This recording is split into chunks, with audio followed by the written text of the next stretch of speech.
Good evening. This is Goldie, also known as Mr. Anecdotal, Mr. Pasty, and the talking head in the secure location where I will be soon.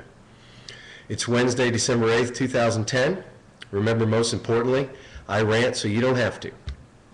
This past Sunday, I did the first Federal Reserve rant with a friend in Houston. It was very informative. However, there is no transcript. Excuse me. You have to see it live. Sorry. It's called Federal Reserve number 1. I think it's actually called Fed number 1. Let me also give you a bit of information from a PhD, and that is that any type of stimulus takes at least 2 years to be felt in the lagging numbers of unemployment and economic growth. Any type of stimulus.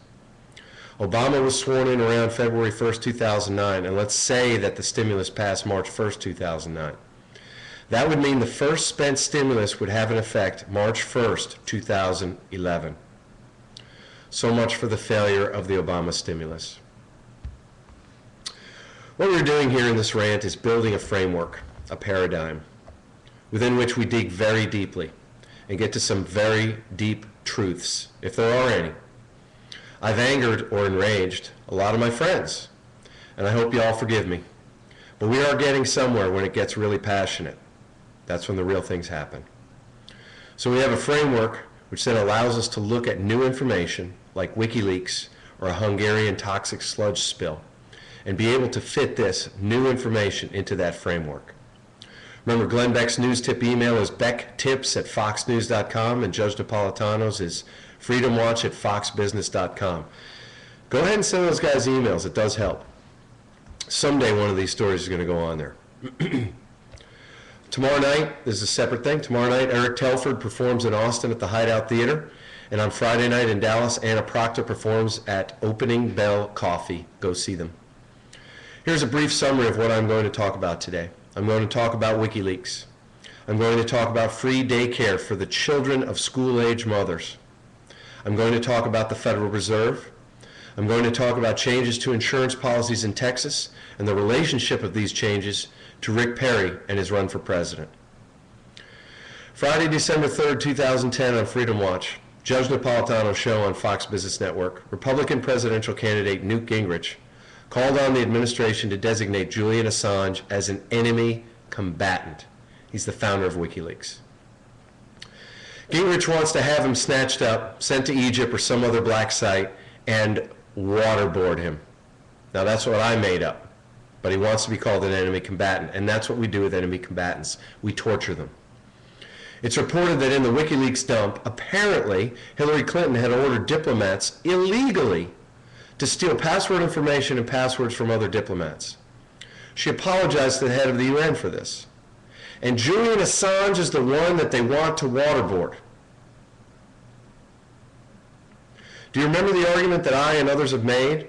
That when you can discriminate against one religion, say Muslims, and not allow them to build their church where any other religion could, then you discriminate against all religions, in that any of them could be discriminated against due to some swaying of public opinion. The First Amendment's guarantee of free speech was hard fought, and it's the First Amendment. Let me read it, or a portion of it. Congress shall make no law abridging the freedom of speech or of the press. When you condemn one news outlet or show that has embarrassed the government, you can condemn all news outlets or shows. Fox, MSNBC, Comedy Central, Jon Stewart, South Park, Family Guy. The judge has espoused current U.S. law where a journalist is absolutely protected in publishing information if it is in the public interest, and that's in quotation marks. Wikileaks and the news organizations that are assisting them are redacting things that would put troops or informants in danger. They're taking the names out. They are not breaking the law. December 6, 2010, Julian Assange's attorney said that this was true journalism, the unvarnished truth. As far as the offensiveness of the material or the embarrassing nature of the material, this is a defining moment for the First Amendment.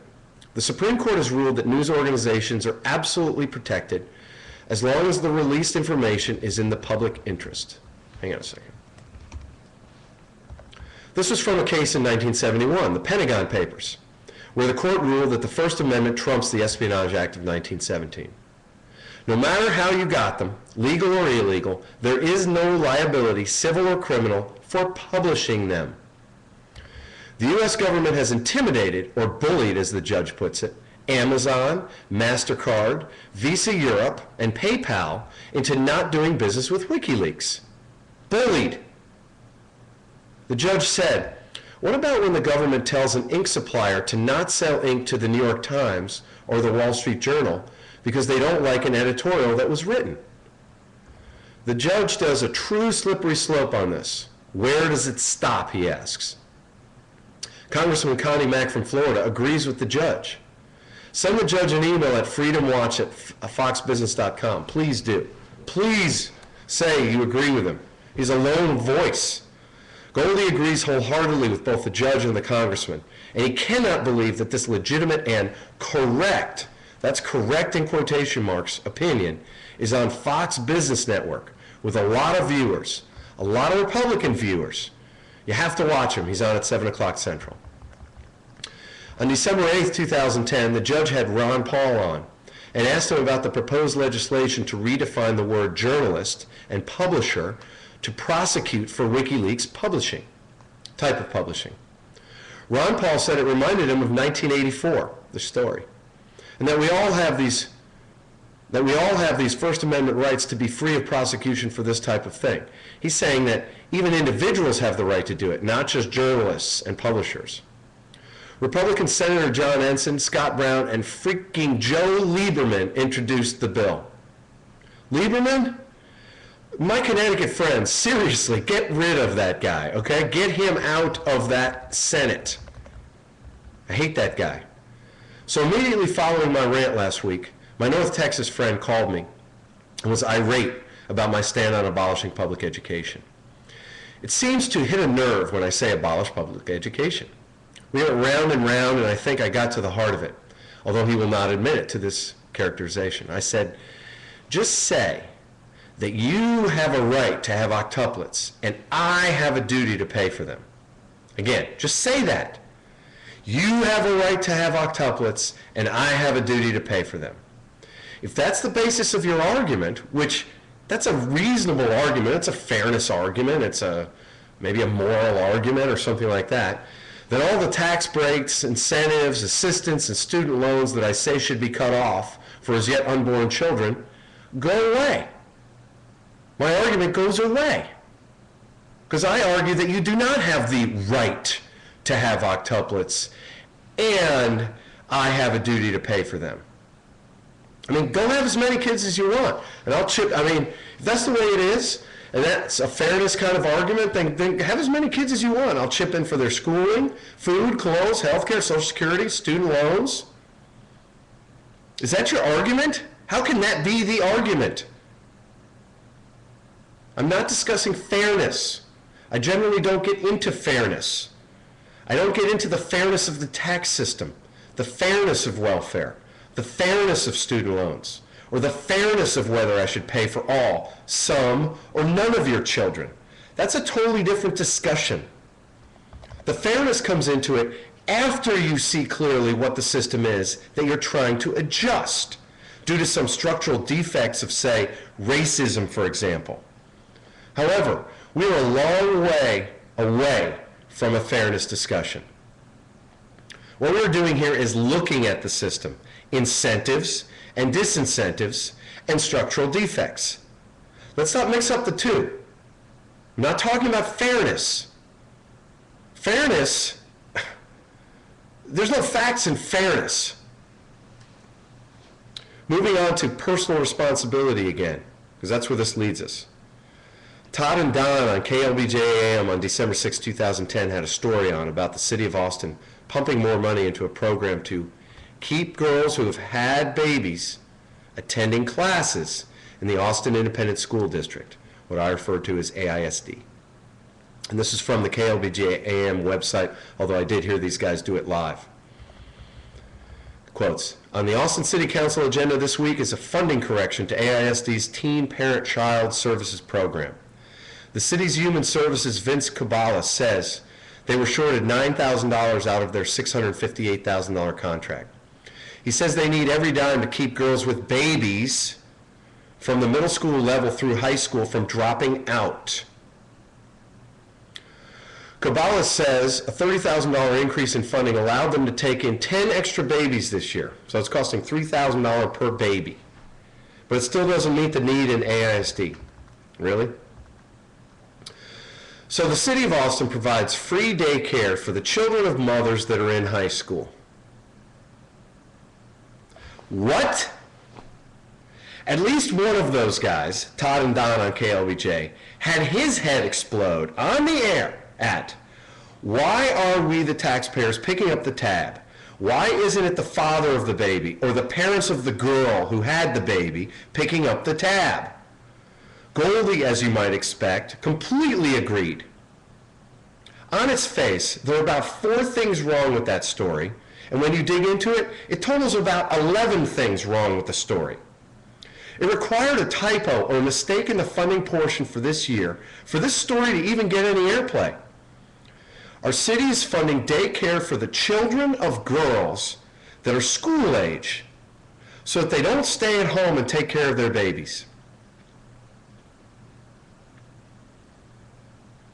All right, what the F are we doing paying for daycare for irresponsible teens so that these irresponsible teens can attend AISD classes to learn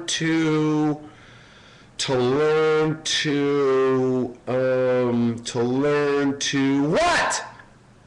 Remember my rant on abolishing public education? I still have not heard a legitimate explanation of what we are preparing our kids for. Aren't children that have a parent at home likely to get more love, more attention, and more learning themselves if there's a parent at home? Can't we come up with an internet method that costs almost nothing to allow these irresponsible parents to continue their education while they take care of their babies at home? Why do I, the taxpayer, have to pay for the daycare of these parents that have absolutely no idea of the concept of personal responsibility?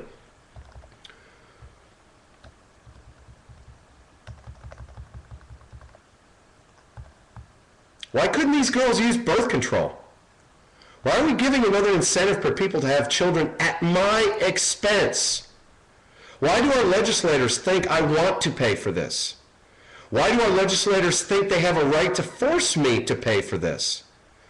So a lot of questions and no answers to another government boondoggle that has no defined, clear, achievable goal solely because we rely on assumptions and we don't make people responsible for their actions. Personal responsibility. On top of tax breaks, AFDC, school lunches, student loans, and WIC, we now have free daycare? I'm not going to say that this makes people have children or incentivizes having children, but can you really tell me that this doesn't factor into some decision making of these parents? I mean, the main fight between free marketers, people that believe that incentives and disincentives influence behavior, and compassionate people, those people that think we need to keep people from starving out on the cold streets, is that the free marketers believe that behaviors become entrenched when incentives are given to be a part of the welfare state. Another example is the extension of unemployment benefits. I agree that some people cannot find jobs, but how many of those people are just not willing to take jobs at Wendy's or are not willing to even look for a job until the money runs out? I'm not saying I know the right answer, but I'm just bringing up what the issue is. And I think for some people, they're willing to allow a little suffering to wring some of the freeloaders out of the system. They're not trying to be heartless, but we're all hurting financially right now, and paying for a freeloader is a very, very painful pill to swallow. And paying for these girls daycare, saying it's better for them to be in school than with their baby? It's based on assumptions. Give me a reason. We're 25th in the world in math. We are 25th in the world in math. China's number 1. Planned, centralized, controlled government is number 1. My God. I commented last week that Michelle Bachmann was against the Wikileaks disclosures, putting her squarely against those constitutional conservatives that claim to be the heart of the Tea Party. My Tea Party friend sent me an email in response. Tea Party is co-opted because Michelle Bachmann said something that is against what we believe are Tea Party principles? Just because Bachmann starts a Tea Party caucus and throws the name around does not mean that she is expressing the views of any Tea Party person or any Tea Party organization. I only say this because you come across, Goldie, I only say this because Goldie comes across like this is a big scandal that the Tea Party has been co-opted.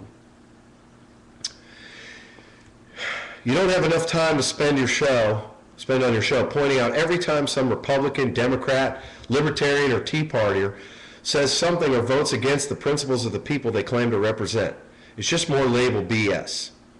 I like a lot of the stuff that Bachmann says, but she can't make herself the voice of the Tea Party. First off, the Tea Party is not an official party. There are several Tea Party organizations and their principles, I'm sure, vary between the groups. I agree. The party doesn't matter. This is him speaking still in the email. R, D, L, or TP. None of them are in the Constitution. It's the people and the principles of the people. There's no way the principles of all citizens will ever be in 100% agreement on everything. It's unobtainable purity. What matters is the Constitution and the principles therein. The rule of law, equal justice, speedy trials, and state power. I think he means and state power limitations. We have a federal government monstrosity that is so large as to be unmanageable by the people we elect to manage it. This is him still speaking. I go to Tea Party functions not because I even know what the organization stands for or does, but because I can talk with like-minded people who are actively interested in making changes to this monstrosity and bring it in line with the Constitution that created it and enumerates the authority that we lend it. Close quotes. Thanks, Tea Party friend. I'm with you. I just want skepticism to be the cornerstone of the Tea Party because I want to use the Tea Party to get some things done. They have the energy.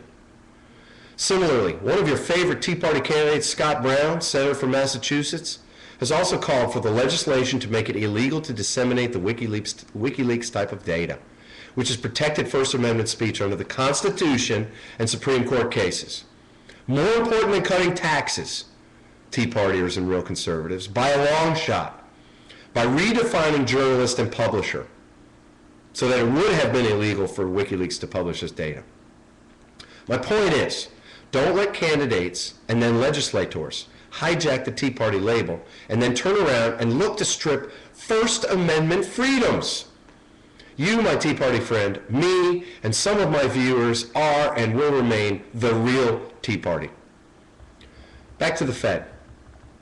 Remember that I did a rant on this past Sunday morning, December 5th. There is no transcript, but we started with an input on what the Fed is from a different friend who's high up in the banking system. The Fed is independent of the government, but is also banker to the government. All Fed profits are paid to the Treasury. The Fed is responsible for and manages the payments system, FedWire, chips, settlement for interbank payments, and so forth.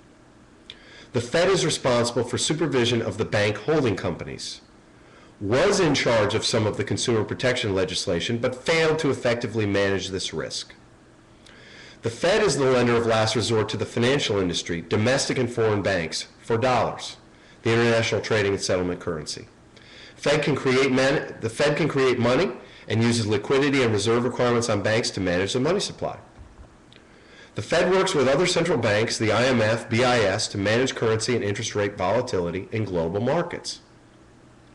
Central banks have arrangements to borrow currencies from each other to manage volatile markets. The Fed provided large dollar loans to other central banks during the crisis in late 2008, 2009.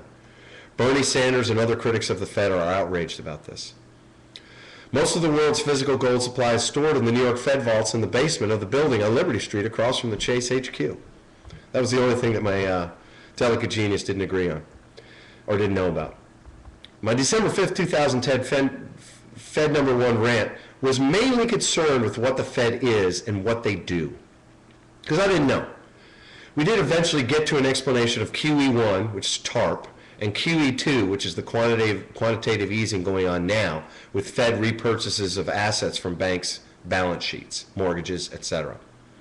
We did not get into the independence of the Fed. Maybe we talked about it a tiny bit.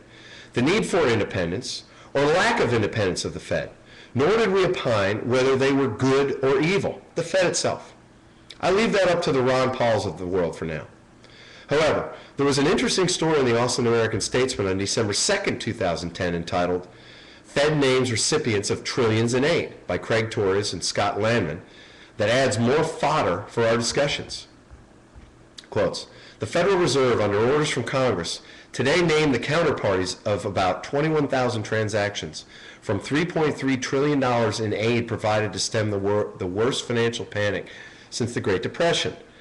That $3.3 trillion number, by the way, is new. Bank of America Corp. And Wells Fargo and Company were among the biggest borrowers from one program, the Term Auction Facility, with as much as $45 billion apiece. Some aid went to the U.S. units of foreign institutions, including Switzerland's UBS AG, France's Societe Generale, and Germany's Dresdner Bank AG. The Fed posted the data on its website to comply with a provision in July's Dodd-Frank law overhauling financial regulation. We owe an accounting to the American people of who we have lent money to, Richmond Fed President Jeffrey Lacker said today in an interview on Bloomberg Radio's The Hayes Advantage with Kathleen Hayes. It's a good step towards broader transparency. Even so, the release may heighten political scrutiny of the central bank, already at its most intense in 3 decades. The Fed's November 3rd decision to add $600 billion of monetary stimulus has sparked a backlash from top Republicans in Congress, who said in a November 17th letter to Chairman Ben Bernanke that the action risks inflation and asset price bubbles. These disclosures come at a politically inopportune moment for the Fed, Sarah Binder, a senior fellow at the Brookings Institution in Washington, whose research focuses on Congress's relationship with the Fed, said before the release. Just when Chairman Bernanke is trying to defend the Fed from Republican critics of its asset purchases, the Fed's wounds from the financial crisis are reopened. The information, which also includes the amounts of transactions and interest rates charged, spans 6 loan programs as well as currency swaps with other central banks, purchases of mortgage-backed securities, and the rescues of Bear Stearns companies and AIG. The data detail the breadth of the central bank support that reached beyond banks to companies such as General Electric Company, which accessed a Fed program 12 times for a total of $16 billion in commercial paper. Lawmakers demanded disclosure over the Fed's initial objections as U.S. central bankers pushed beyond their traditional role of backstopping banks. That was their traditional role. The Fed bought short-term IOUs from corporations, risky assets from Bear Stearns, and more than $1 trillion in U.S. housing debt. Consistent with what we said at the time, we participated in the program to support investors' need for liquidity during the financial crisis and to manage the company's commercial paper maturity profile, said Russell Wilkerson, a GE spokesman. And really, the delicate genius agrees with this. There was no liquidity in the system. There was no way to borrow money at that time. Banks could not get money, could not get funds. This was the lender of last resort. That's in the Fed Rant number 1. Back to the article. Companies' participation in the program reflected the severe market disruptions during the financial crisis and generally did not reflect participants' financial weakness, the Fed said today in a statement in Washington. The Federal Reserve followed sound risk management practices in administering all of these programs and incurred no credit losses, the statement said. And I did hear today that Citibank had sold, that the Treasury had sold the last of the Citibank stock, and that taxpayers made $12 billion gross profit on that transaction. At Goldman Sachs Group, Inc., Wall Street's most profitable securities firm, borrowing from the primary dealer credit facility peaked at $24 billion in October 2008. Goldman Sachs. Without question, direct government support was critical in stabilizing the financial system, and we benefited from it, Chief Executive Officer Lloyd Blankfein said in January 2010. Michael Duvally, a Goldman Sachs spokesman in New York, said today that the Fed's actions were very successful. The presence of foreign banks in the program underscores the squeeze in dollar liquidity after the collapse of Lehman Brothers holdings on September 15, 2008. UBS, Switzerland's largest bank, was the biggest borrower from the commercial paper funding facility, tapping the program 11 times for $74.5 billion. UBS, not opining. The emergency programs included the Term Asset-Backed Securities Loan Facility, which has supported billions of dollars in credit to small businesses, credit card borrowers, and students, and the Term Auction Facility, and students, and the Term Auction Facility, which helped banks get cheaper funding. Bernanke pushed the boundaries of the Fed's powers using Section 13.3 of the Federal Reserve Act, which allowed the central bank to aid non-banks under unusual and exigent circumstances. In some facilities, the Fed engaged in non-recourse lending, meaning it loaned against collateral alone and took a greater risk of loss. The Dodd-Frank legislation has also limited the Fed's emergency lending powers from now on to programs with broad-based eligibility, curtailing bailouts of individual institutions.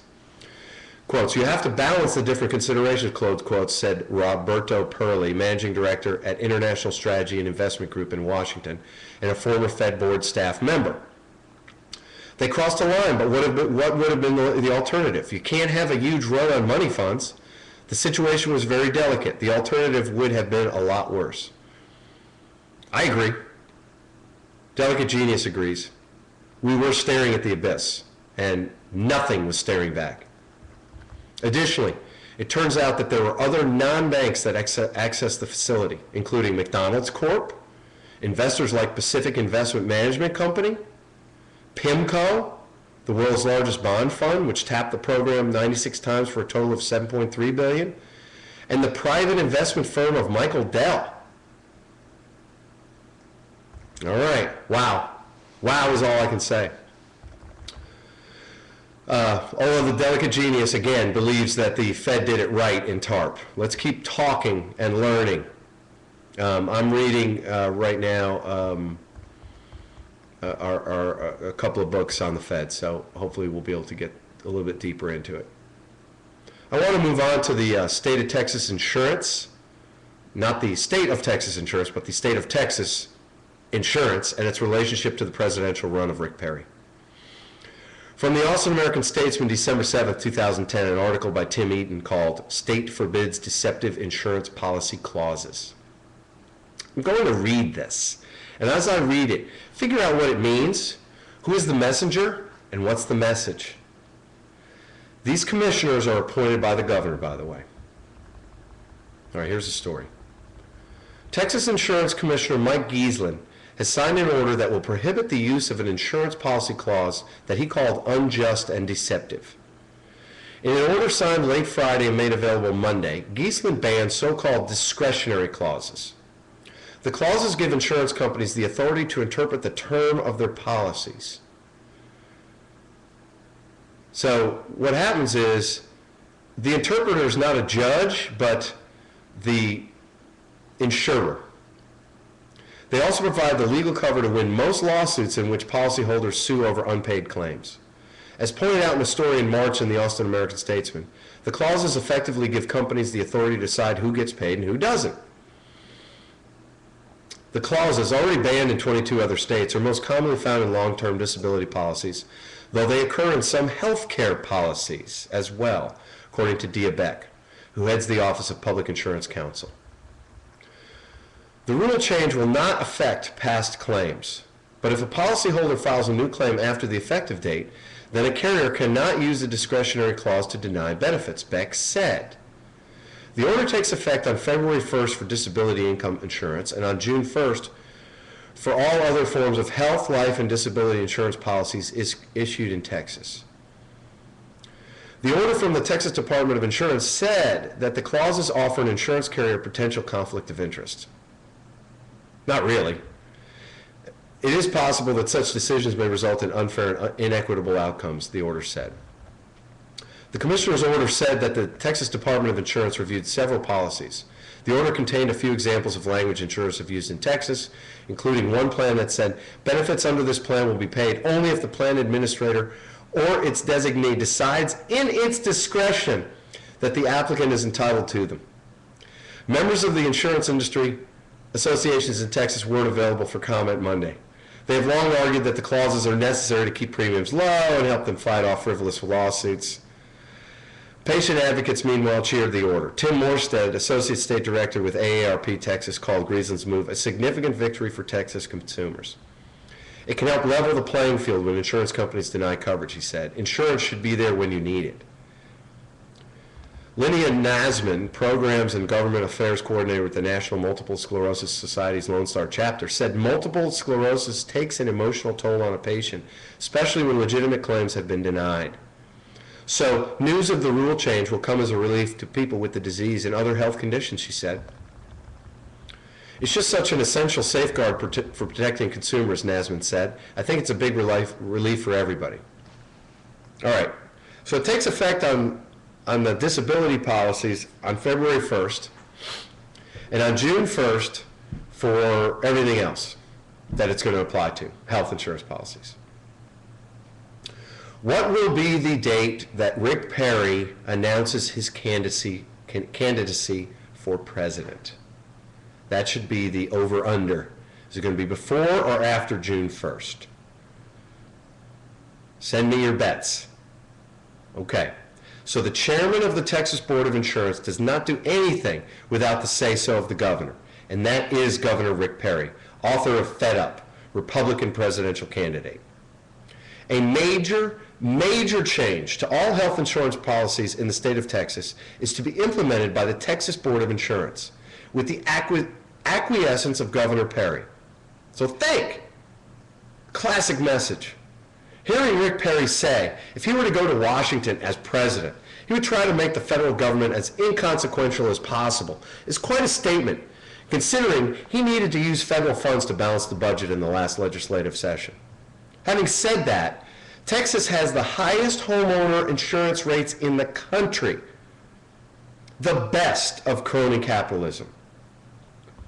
In the Austin American Statesman, November 17, 2010, by Terrence Stutz, entitled State Tops in Cost of Home Insurance, close quotes, an opposing viewpoint as to Rick Perry's views on insurance is shown.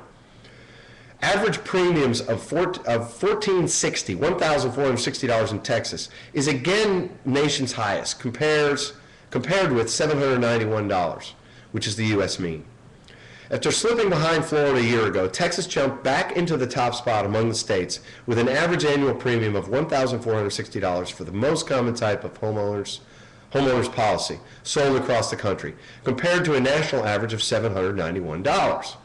Florida was second at $1,390, but only 5 states had average premiums above $1,000 a year, according to the study, based on premiums collected in 2008, the most recent year for which figures are available. So Rick Perry is running for president, and he's going to have to fight the perception that he is in the pocket of big corporations like the insurance companies and drug companies with their HPV mandatory vaccine, and home building companies, creation of the Special Industry Friendly Commission for Construction Defects. Read the article about the deletion of these discretionary provisions in health policies to be used by Perry to counter any insurance company cronyism claims by Governor Rick Perry. So in other words, people are going to claim that in Texas, in the Texas Observer, as he's running, you're going to get all these background stories about Rick Perry. And by the way, you get a bunch of idiots that vote against their own self-interest in a gigantic average cost of insurance in Texas versus other states, due to his ability to appoint the entire Texas Board of Insurance. And any governor gets to do that. So they're going to talk about cronyism claims, and he's going to go, look what I did. I got rid of that horrific discretionary clause. It's kind of like the way to beat a lie detector. You focus on the one true thing, and you can ignore the rest of the lies. All right, keep an eyeball on that one, because when I read that article, it took me a little while, and then I was like, oh, well, obviously this has to do with him running for president. It certainly doesn't have to do with anything to help policyholders in Texas. Getting back to my fascination with Wikipedia, my friend from Houston sent me an email following my discussion last week. I'm amazed that Wikipedia exists, and its existence seems to defy the fundamental selfish nature of humans. This is his email. However, as I stated, and as you quoted me, my motivation is that it should be right. that it should contain truth. It is absolutely in my own selfish interest that a source for truth be available, and the non-commercial nature of Wikipedia makes its credibility higher, not lower. So as I improve the quality of one article, it encourages others to do the same, and I benefit. Or maybe it's all just a love-in, totally altruistic endeavor. In the end, I think it's just aesthetics. Truth is beauty, and beauty truth. I'm entertained by learning. Thanks. All right. I'm entertained by learning. This is my buddy. And like I say, thanks, buddy. I have wondered myself how to explain people recycling instead of trashing many items at an extra cost. Maybe there is such a thing as altruism without a greedy or selfish intent. But since natural selection would not allow this trait to reproduce in humans, I am not sure. Goldy has a couple of non-original quotes that are sometimes found to be true. Revenge is a dish best served cold. And what goes around comes around. See me smile. That's all there is today. I want to thank our sponsors, all of which support this form of conversation, but not necessarily the content. PianoByAngelo.com, Angelo Limbesi's, teaches and plays keyboards all over Austin. Take some lessons from him, please. He's great. Teaches kids. Have your kids take some lessons. ZetaDesign.com for all of your decorative painting needs. She can make anything look like anything. Call her up and get her to do some faux. It's an easy thing. She does not charge a lot of money for it, and it looks great. AustinAreaPlumbing.com for all of your Austin plumbing problems. When you hear your toilet running and you have wood floors, you have to get that fixed, because if it overflows, a toilet running means water is flowing. If there's a clog somewhere in the line, it will back up and overflow to your wood floors. www.ticoadventurelodge.com, a small hotel in Samra, Costa Rica. Go stay there. It's great. CNC Surf School in Samra, www.cncsurfsamra.webs.com. They can get me up on a board. They can get anybody up on a board. La Vela Latina, great sunset restaurant in Samra. Truly is. Great party bar, great party restaurant, great people there. Very friendly. I'm Norm down there, by the way. Ambar Tequila at www.santospirits.com, an extremely smooth tequila. Absolutely proven by some shots done by some friends the other night. Another cool little hotel in Samra at www.villablancasamra.com. And of course, the Delicate Genius in Houston. Thanks for coming out.